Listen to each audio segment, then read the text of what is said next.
ভগবান কৃষ্ণের কৃপা পায় এই 5 রাশি, জীবনভর সুখ সৌভাগ্য।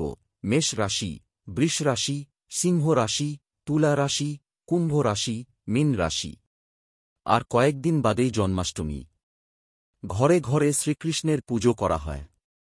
জ্যোতিষ মতে রাশিচক্রে এই 3 রাশি ভগবান কৃষ্ণের আশীর্বাদ লাভ করে থাকেন। জীবনভর সুখোন্নতি মেলে। জেনে নিন বিশদে। সিংহ রাশি, লেও, শ্রীকৃষ্ণের অন্যতম পছন্দের রাশি হল সিংহ। এই রাশির জাতকরা সব ক্ষেত্রে উন্নতি করেন। ইচ্ছে পূরণ হয় এদের। পরিশ্রমের সর্বদা সুফল পান। বৃষ রাশি, টরাস, ভগবান শ্রীকৃষ্ণের অন্যতম প্রিয় রাশি হল বৃষ। এই রাশির জাতকদের ব্যবসায় উন্নতি হয়। সব বাধা কেটে যায়। কর্মক্ষেত্রে এই রাশির জাতকরা সাফল্য লাভ করেন। তুলা রাশি, লেব্রা, ভগবান কৃষ্ণের কৃপায় সুপ্রভাব পড়ে তুলা রাশির জাতকদের জীবনে। সুখবিলাসিতায় কাটবে জীবন। সমাজে সুনাম বাড়ে।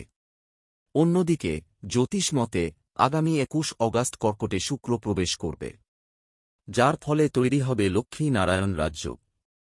এর প্রভাবে কপাল খুলবে তুলা, বৃশ্চিক ও মিথুন রাশির জাতকদের। জ্যোতিষ মতে গুরু ও শুক্রের মিলনে গজলক্ষ্মী রাজযোগ তৈরি হয়েছে, যা থাকবে 21 অগাস্ট পর্যন্ত। এর প্রভাবে লাভের মুখ দেখবেন মিথুন, তুলা ও কন্যা রাশির জাতকরা। জ্যোতিষ মতে শনির বক্রিতে নভেম্বর পর্যন্ত বৃষ, কর্কট ও মীন রাশির সুখের সময়। জ্যোতিষ মতে অগাস্টে সূর্যের গোচরে ভাগ্য বদলাবে বৃষ, তুলা ও সিংহ রাশির জাতকদের। জ্যোতিষ মতে সেপ্টেম্বরে কন্যা রাশিতে প্রবেশ করবে বুধ। তৈরি হবে ভদ্র মহাপুরুষ রাজযোগ, যার প্রভাবে লাভের মুখ দেখবেন মিথুন, ধনু রাশির জাতকরা। জ্যোতিষ মতে আগামী 30 অগাস্ট বুধের চালে তৈরি হবে রাজরাজেশ্বর যোগ, যার প্রভাবে কপাল খুলবে মেষ, ধনু ও কন্যা রাশির জাতকদের।